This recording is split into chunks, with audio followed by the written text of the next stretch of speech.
जिस समय अश्वत्थामा पांडव की सेना का संहार कर रहा था, अर्जुन देखकर घबरा गए।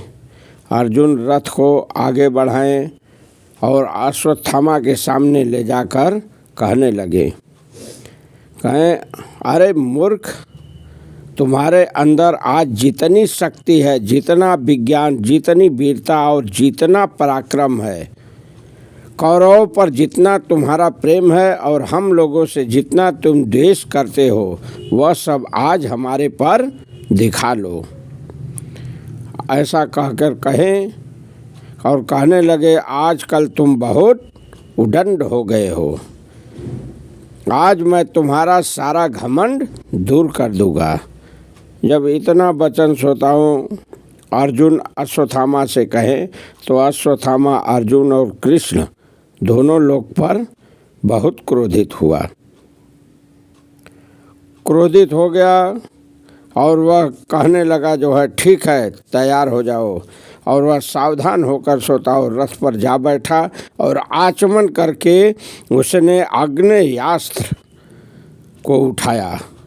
फिर उसे मंत्रों से अभिमंत्रित करके प्रत्यक्ष या अप्रत्यक्ष जितने भी शत्रु थे उन सबको नष्ट करने के उद्देश्य से उस बाण को चला दिया। फिर तो श्रोता वह बाण धूम रहित अग्नि के समान दिव्य विमान हो रहा था। छूटते ही श्रोताओं उस रथ के जो है उस अस्त्र के छूटते ही आकाश से बाणों की घनघोर वृष्टि होने लगी। चारों ओर फैली हुई आग की लपटें अर्जुन पर ही आ पड़ी। उस समय राक्षस पिशाच सब एकत्रित होकर गर्जना करने लगे। हवा गर्म हो गई श्रोताओं उस समय। अरे सूर्य का तेज फीका पड़ गया और बादलों से रक्त की वर्षा होने लगी। तीनों लोग संतृप्त हो उठे। उस अस्त्र के तेज से जलाशय के गर्म हो जाने के कारण उसके भीतर रहने वाले जीव जलने लगे, सब छटपटाने लगे। अरे दिशाओं विशाओं आकाश और पृथ्वी सब ओर बाणों की वर्षा हो रही थी। सब वज्र के आघात की तरह उस बाणों के प्रहार से शत्रु दग्ध हो रहे थे। वृक्ष जो है आग के जलाए हुए की तरह सब लोग गिर रहे थे। वृक्ष जहाँ के तहाँ बड़े बड़े हाथी चारों ओर चिघारते हुए झुलस झुलस कर धराशायी हो रहे थे। त्राही त्राही मच गई श्रोताओं, सब भयभीत होकर भागे।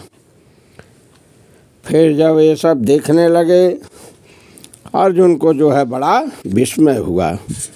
वे सोचने लगे, ऐसा तो मैंने कभी न देखा था और न सुना था। ऐसे अस्त्र का प्रहार आज अश्वत्थामा किया है। फिर तो अर्जुन श्रोताओं जो है अश्वत्थामा के अस्त्रों को नाश करने के लिए ब्रह्मास्त्र का प्रयोग किए। श्रोताओं अर्जुन को ब्रह्मास्त्र का प्रयोग करना पड़ा। फिर तो क्षण भर में जो है सारा अंधकार नष्ट हो गया। ठंडी ठंडी हवा चलने लगी। सारी दिशाएं जो है प्रकाशित हो गई। उजाला होने पर वहाँ एक अद्भुत बात दिखाई दे श्रोताओं। वो अद्भुत बात यह थी कि पांडवों की एक अक्षौणी सेना, एक अक्षौणी सेना श्रोताओं बहुत होती है, और वो सब के सब जो है उस अस्त्र से इस प्रकार दग्ध हो गई कि उनका नामो निशान तक मिट गया। एक अक्षौणी सेना पांडवों की नाश हो गई उस अस्त्र से। लेकिन श्री कृष्ण और अर्जुन के शरीर पर आँच तक नहीं आई। ये लोग जो है खुशी हुए और शंखनाद किए। श्री कृष्ण और अर्जुन दोनों लोग जब शंखनाद किए तो अश्वत्थामा बड़ा दुखी हुआ। अरे वह हक्का बक्का हो गया। थोड़ी देर तक सोचता रहा कि हैं यह क्या बात हुई। फिर तो उसने धनुष बाण को जो है फेंक दिया, रथ से कूद पड़ा और कूदते समय जो है खड़ा हुआ, अपने आप को संभाला। उसी समय ब्रह्मा जी उसे वहाँ व्यास जी खड़े हुए मिले। फिर तो व्यास जी को प्रणाम किया और पूछने लगा कि बताइए जो है मेरी समझ में नहीं आ रहा है, यह सब क्या हो रहा है। अरे यह अस्त्र झूठा कैसे हुआ, मुझसे कौन सी गलती हो गई, अथवा यह संसार से किसी उलटफेर की सूचना है जिससे श्री कृष्ण और अर्जुन ने दोनों बच गए।